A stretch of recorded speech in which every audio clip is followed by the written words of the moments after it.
So now that we've kind of set the tone for perfectly competitive markets, and we'll come back to that page later, but now we set the tone for what a perfectly competitive market is. We're going to use perfectly competitive markets to help understand what supply and demand are. Okay. And we're going to start with demand. Demand's frankly easier to understand because we are all demanders, right? We are all consumers. And so what we're going to start with is a key term here, the law of demand, right? So the number one thing that determines the demand of a good is its given price point, right? And pretty simple to understand, right? As price goes up, right? As price goes up or increases, quantity demanded will decrease, and vice versa. All right, pretty simple. I'm very excited to buy Animal Crossing for $60. I would not nearly be as excited to buy Animal Crossing at $80, and I would buy it, at the drop of a hat if it was $40 and $20. It almost feels free, right? So that's a pretty simple simple thing to understand here. Okay. Something else I want to kind of get out of the way here real quick is the demand schedule. I'm not gonna graph this. I'm not gonna write this out. I should say graph this. I'm not gonna create the table. It is a table, right, showing demand at different prices, or showing, excuse me, quantity demanded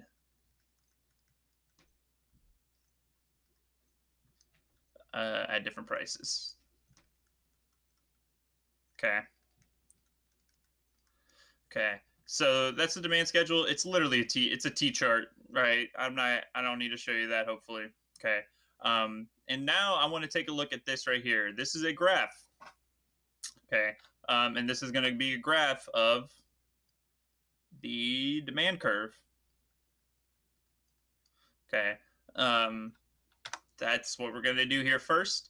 And I am going to first define our axes, right? We're in our first quadrant only because negative prices don't exist and negative quantities don't exist, right? That's impossible. So our x-axis right here is going to be the quantity of a good being bought or sold, right? And we'll get to the selling here in a little bit, but not yet. And then the y-axis is going to represent the price of a given good. Okay. So if we're looking at gasoline, is this the one they use? I don't know if I want to necessarily straight up use what they have. Yes. Okay. So I'm just going to keep it simple. Okay. Let's map out a market for gasoline. Let's say there's 100 people in a market, right? Right. Let's say there's 100 people in this market. Okay. And so let's say when the quantity, or excuse me, when the price of gasoline is at 50 cents a gallon, right? 100 people are going to buy it. Okay, and hopefully this curve turns out all right. You never really know, right? When the price is at $1, we will say that 90 people will buy it. Oop, okay, 90. And say at $1.50, it's going to be 80. So we're gonna create a linear curve. In reality, these curves are usually not this linear, right? But for our purposes, that's fine. Oops, let's bring that back down a little bit. Okay, so we have $2, $2.50, $3, $3.50, and $4. Oops. And then we have 70, 60, 50, 40, 30, 20, 10. I know my graph isn't exactly on par, but that's okay. So let's say here, here, here-ish is fine. Here-ish. Okay. All right. So I'm not going to do all of them, but let's see if I can tie these together. Oop. Let's try it again. One more time. I got this.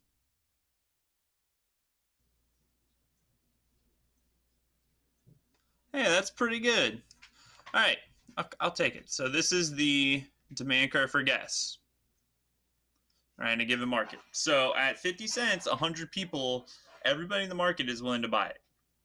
Right, at $1, uh, uh, 90 people are willing to buy it, and at 80 is $1.50, or at $1.50, only 80 people want to buy it, and so on and so forth. Right.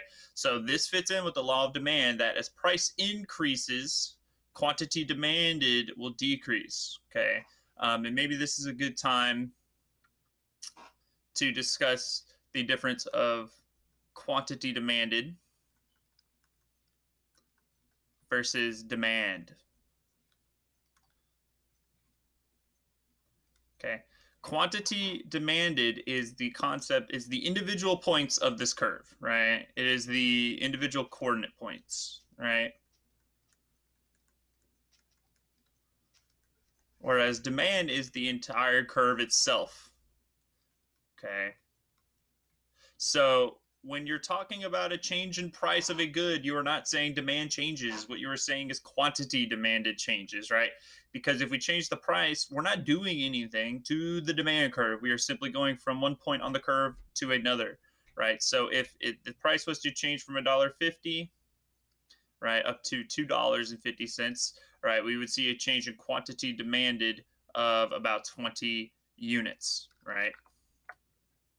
Okay, so that's really important to understand because they're going to try to get you about stuff like that, about hey, what changes demand, what changes quantity demanded, right? The only thing that changes quantity demanded is price, and price does not change demand. There are a lot of things that are going to shift this curve around, but price is not one of them.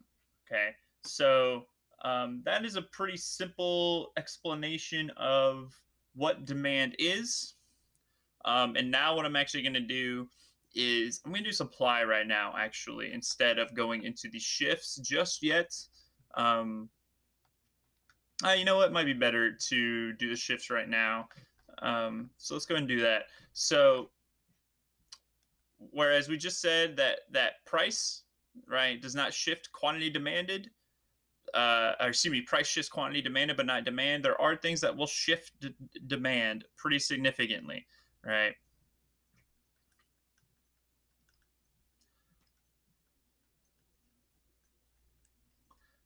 Okay. So, what are the things that can shift demand? Well, there are, let's see here, one, two, three, four, and five things. Um, there are five possible things that can shift demand. Okay. The first one is income. And I guess actually before we do all this, let's look at what a shift would look like. Okay. Um, So shifts are when, for some reason, for some outside factor that's not related to these curves, the demand curve shifts all one way or all the other. Okay. So let's give these names too, right? The slope stays the same. So let's call this gas. Um, that's fine right now. We'll call this D prime gas, the demand for gas in a different mode, and D double prime gas. Okay, so what this means is that at any given price, right, a D prime gas, let's look at this one, a D prime gas at any given price level, let's say $3, more people, there's a higher quantity demanded at every given price level, right? So that just means that there are more people in this market, or something is happening that's causing more of this good to be demanded at every single point along the curve. Likewise, right here, something happened in the market outside of this particular two-factor system that leads to a quantity demand decrease at every price level, right? So again, if we're looking at this 3-point unit, right? At D double prime, it's at 20, say 20 units or so demanded of gasoline, whereas originally it was at 40. And over here, it is now at 60, right? So what we're saying here is we basically have a 20 unit increase or decrease at any either way based on these shifts, okay? And so the reason this happens as such is because this model here only has two variables. It has quantity and it has price. And that is the only things that can account for within the current model. And if anything else changes, there has to be a change in the model itself, which is how you see these changes here. Okay, so income. Pretty simple, right? Shift in income will lead to a shift in the demand curve, right? So that, however, also depends upon what type of good you have. Now, let's not do that. There are two types of goods. There are actually three, but for our purposes, we're going to say there's two types of goods. There are normal goods and there are inferior goods. Okay. So, hey, a normal good, when you have an increase in income, right? So an increase in income leads to an increase in demand and vice versa, right? So when you have more money in this particular market, when you have more income, then people demand more of it. Pretty simple. So we will go to D prime, right? When we have inferior goods, an increase in income, so the same thing occurs, actually leads to a decrease in demand, right? And it will move us to D double prime, right?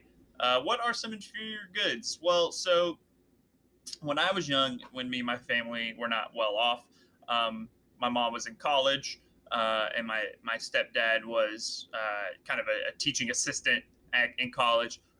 We bought a lot of inferior goods. We bought a lot of hamburger helper and Kraft mac and cheese. Those are things we bought a lot of.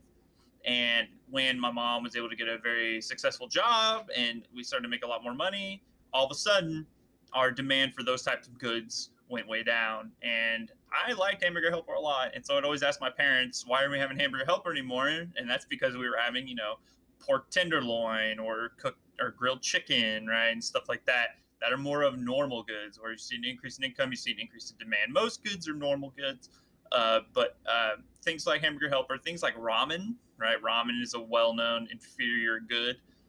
Those Maruchan ramen kind of boxes, right, would be considered inferior goods. Okay, so when you see an increase in income, you see an increase in demand for normal goods, we go to D prime.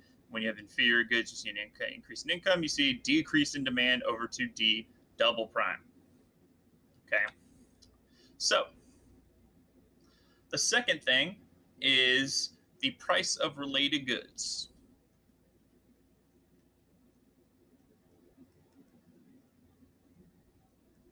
So some goods come in bundles, right?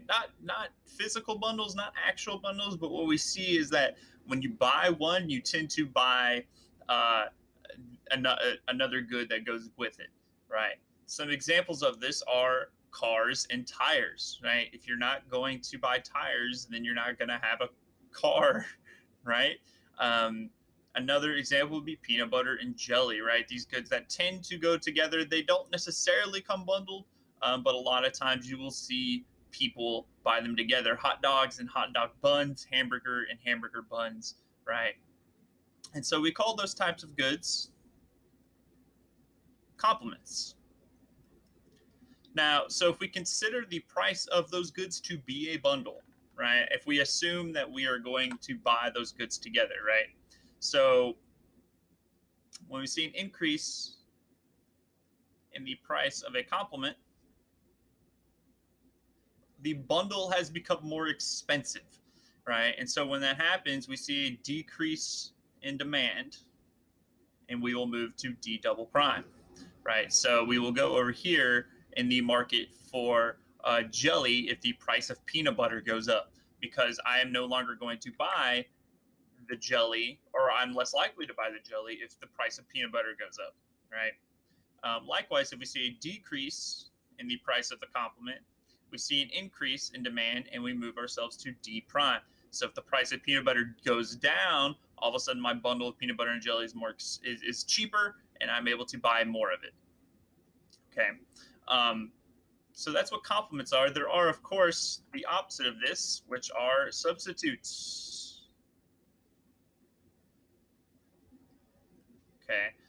Substitutes are goods that can replace each other, right? So, for example, hot dogs and hamburgers, right? You can get one or the other and probably be okay. Um, Another example of a substitute, apples and bananas, right? Maybe if I just want a fruit, they're not necessarily substitutes, right? But they can easily replace each other, right? Let's see what else here. When they talk about gasoline, right? Gasoline, a substitute for gasoline could be bus tickets or airplane tickets, right? And so substitutes are going to kind of have a different effect here, right? Where we see an increase in the price of a substitute. Okay, well, my opportunity cost, if you guys remember opportunity cost, my opportunity cost has gone down for the substitute good. And so we see an increase in demand. So if the price of airplane tickets goes up, right, then my desire to use a car and purchase gasoline goes up as well. And so we see an increase in demand. Likewise, if we see a decrease in the price of a substitute, then we see a decrease in the demand as well, right? D to D double prime. So if the price of airplane tickets decreases, then my desire to transport myself using airplanes goes up, which means that my demand for gasoline goes down. Okay. So that's substitutes and complements, right? So our third of these is taste. This one's simple to explain, not too much to talk about here. But hey, as your taste for a good goes up, right, something becomes more popular, right, the demand will increase. Whereas something becomes less popular, the demand will decrease, right? So, for example, the demand for pagers. If you don't know what a pager is, they were kind of there before cell phones. All of a sudden, the demand for pagers right now is really low because nobody wants them, right? Consumers don't want them, right? Likewise, smartphones, the consumer taste for smartphones has gone up, makes them much more popular, and so more people want cell phones or smartphones, which leads to an increase in that. Four is I'm going to go with the number of sellers here, or number of buyers, excuse me. Okay. Again, more buyers in a market, then you have more demand, less buyers, less demand. Nothing too crazy there. The fifth one, I'm going to put up here.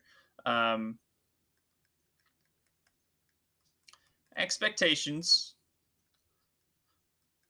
of future price change. This one can be a little confusing. It can be. So if you expect the price of in the future to increase, what are you going to do right now? You are going to want to increase your demand, right? So if you expect if you expect the price of gasoline in the future to go from $2.50 to $3, well, right now, what are you going to do? You're going to go get it right now so that you're getting it at that cheaper price. Likewise, if you think the price in the future is going to decrease, then you're going to decrease your demand right now. Okay, why buy it right now when it's going to be cheaper in the future? My favorite example of this is video games. A lot of times, especially nowadays, video games go on sale very quickly. For example, I bought Star Wars Jedi: The Fallen Order for like $40 about a month or two after it came out, right? So I held off on my demand for now. And as we'll see later on when we bring supply in, this is a self-fulfilling prophecy, right? Where if you decrease your demand now because you expect the price to go down, then inevitably sellers are going to decrease their price because demand has gone down in order to capture more of the demand, right? So these are the 5 key changes: shifts in the demand curve, income, price of related goods, taste, number of buyers, and expectation of future price change. One thing I do want to bring up that I forgot to mention: the law of demand is driven by opportunity cost.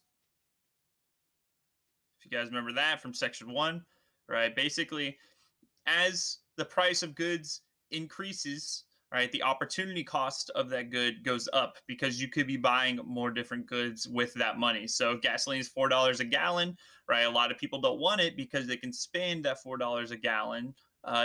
Maybe you're buying $10 10 gallons of gas at a time, right? That's $40. You could spend that $40 on something else, right? So the opportunity cost continues to go up as we go further up the price level, right? So that is why the law of demand exists. Okay. And so next time we will add supply into this. And then we will start to really interact there. We might actually do supply on a different curve. And then we'll start to see the interactions between those on the next video.